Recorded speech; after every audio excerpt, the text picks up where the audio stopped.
Thank you, Chair. The whole purpose of this bill is to put parameters from An Taisce.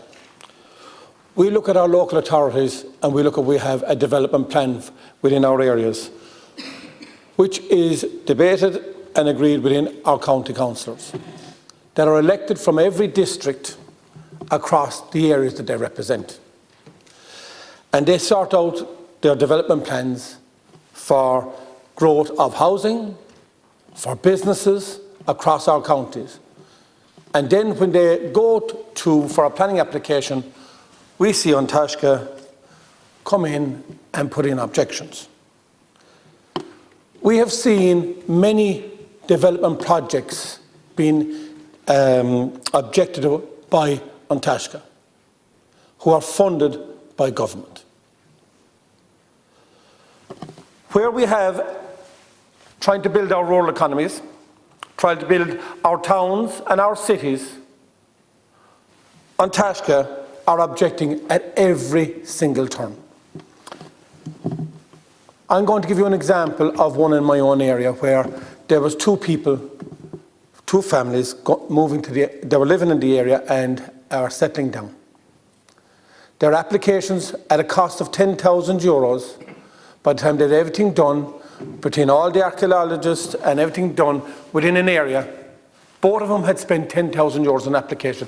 Within pre-plannings, their architects went through every single part of the planning application before they even applied for it to make sure that they would be okay. Went in for their planning, and then objectors came out from An Taisce. Based on. This then went on Board Panola, where An Board Panola upheld it, and the two families no longer are coming to our community.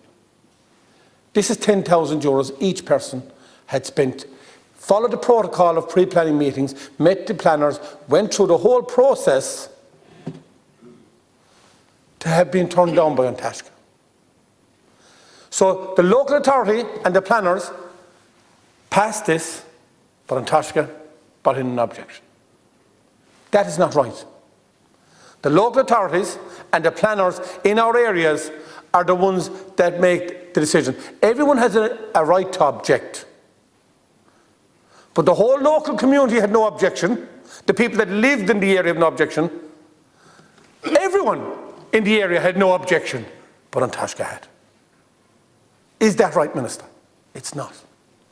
So this bill is to protect people going forward, but also protect the planning authorities in our areas going forward, which are trying to develop our areas, which are trying to allow growth in our areas. How many of the government's development plans have An Taisce came in and held up for 6 months, 12 months, 2 years?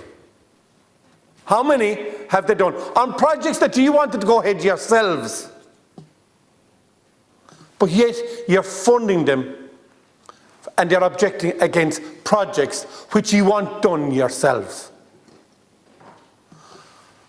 I've said this yesterday and I say it again today, that unless we get this right, and it goes back to our cabinet, unless the cabinet reflects the country, we'll never make any change in this country.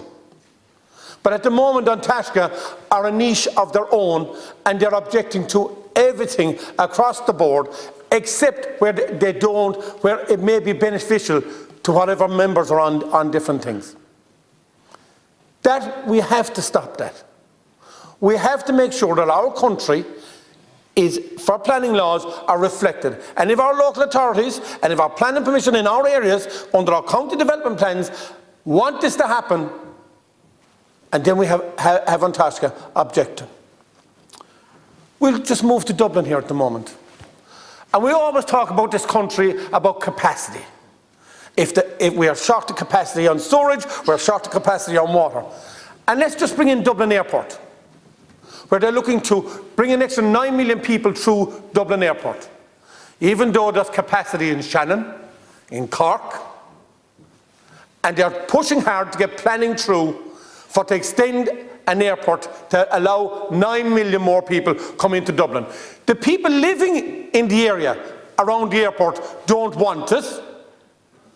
The people in Dublin don't want it because they can't get to their own house at the moment. They can't even get their children to training because of the gridlock.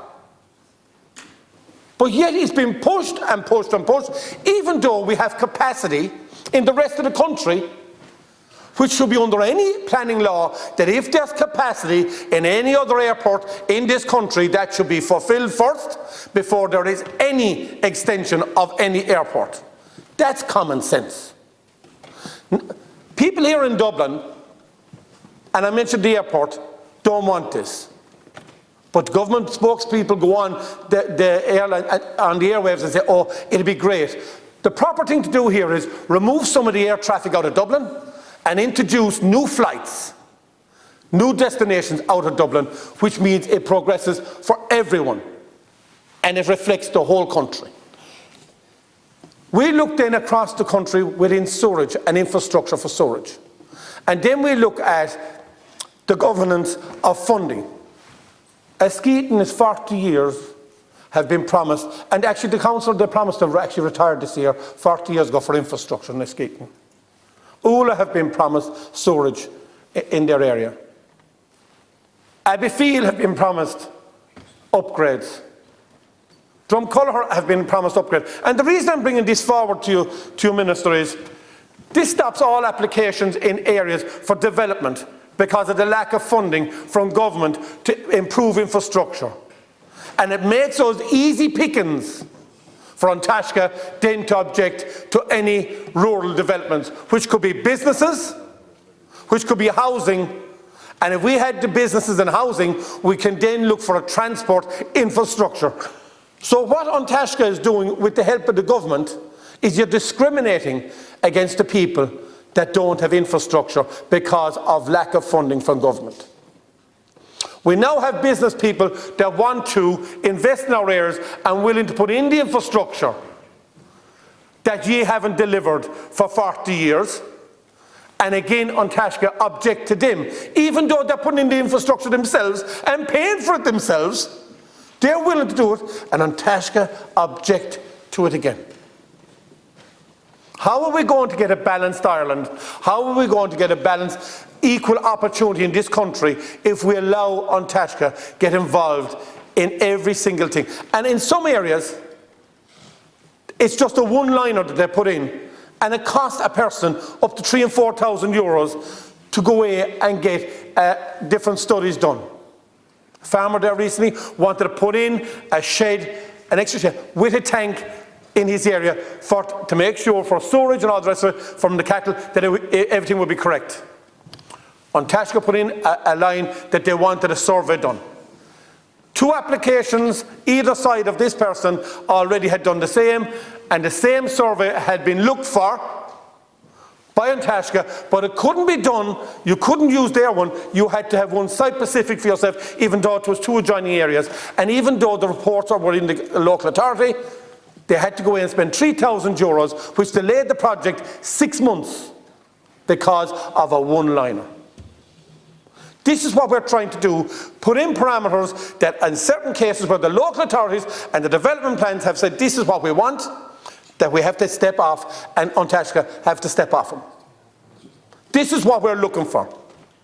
They have a place to do on all different protections that they have, but when it comes to local authority and planning, the planning authorities and the qualified planners in their areas and the environmentalists in the areas know what they're looking for. And why then do we have An Taisce coming in and creating objections? That is the problem here, Minister. That's what we're trying to correct. We look in fines at the moment, Minister, and we're looking for DMAPs to make sure the west coast of Ireland can produce wind energy. And your government are stopping this. Your Eben Ryan's is stopping this, even though for the cost of half of what it's costing to put in the foam pouches of investment could mean a 700 million euro return for West Limerick and the surrounding areas, which would help Kerry, which would help Clare, which would help Tipperary. All this side here would get investment, and you're stopping this over the maps that you are saying that you're not going to produce because you've already looked at other areas in the country. And it's not even your own money. They're only looking for an initial start-up fund, which private investors then will actually take on the rest. Thank you.